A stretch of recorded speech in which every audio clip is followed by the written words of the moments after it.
25 जून 1975 की वो सुबह जो सूरज तो निकला मगर उसकी रोशनी आजाद नहीं थी। अखबार जो हर सुबह भारत को जगाता था, उस सुबह उसको पहले ही बंद कर दिया गया था। आज बहुत सारे लोग संविधान की दुहाई देते हैं। मैं उनको पूछना चाहता हूं, आप किस पार्टी से आते हो, किस अधिकार से संविधान की बात करते हो? सुबह सुबह 8 बजे ऑल इंडिया रेडियो से प्रधानमंत्री जी की आवाज आई, इंदिरा गांधी की आवाज आई, राष्ट्रपति जी ने आपातकाल की घोषणा की है। क्या इसके लिए संसद की सहमति ली गई थी? क्या मंत्रिमंडल की बैठक बुलाई गई थी? क्या देशवासियों को, विपक्ष को भरोसे में लिया गया था? आप वही पार्टी और वही पार्टी से जुड़े हुए लोग हो जिन्होंने लोकतंत्र के रक्षक की भूमिका से लोकतंत्र के भक्षक का काम किया था। 25 जून 1975 की वो सुबह जो सूरज तो निकला मगर उसकी रोशनी आजाद नहीं थी। उस सुबह मौलिक अधिकारों की चादर ओढ़ के सोए हुए नागरिक तानाशाही की जंजीरों में जागे। अखबार जो हर सुबह भारत को जगाता था, उस सुबह उसको पहले ही बंद कर दिया गया था।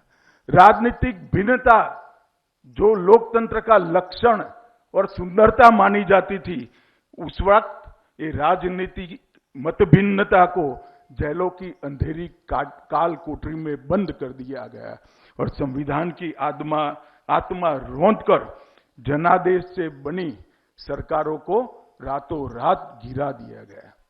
मित्रों, ये बात इस देश की जनता ने कभी नहीं भूलनी चाहिए और न भूलनी चाहिए, विशेषकर इस देश के किशोर और युवाओं को। जब व्यक्ति के अंदर पड़े हुआ तानाशाह का गुण सरफेस पर आता है, तब क्या होता है, इतिहास हमारी युवा पीढ़ी को समझाना पड़ेगा। आज बहुत सारे लोग संविधान की दुहाई देते हैं। मैं उनको पूछना चाहता हूं, आप किस पार्टी से आते हो, किस अधिकार से संविधान की बात करते हो? सुबह सुबह 8 बजे ऑल इंडिया रेडियो से प्रधानमंत्री जी की आवाज आई, इंदिरा गांधी की आवाज आई, राष्ट्रपति जी ने आपातकाल की घोषणा की है। जो लोग संविधान की दुहाई देते हैं, मैं उनको पूछना चाहता हूं, क्या इसके लिए संसद की सहमति ली गई थी? क्या मंत्रिमंडल की बैठक बुलाई गई थी? क्या देशवासियों को, विपक्ष को भरोसे में लिया गया था? और लोकतंत्र की बात करने वाले लोगों को मैं पूछना चाहता हूं, आप वही पार्टी और वही पार्टी से जुड़े हुए लोग हो जिन्होंने लोकतंत्र के रक्षक की भूमिका से लोकतंत्र के भक्षक का काम किया था।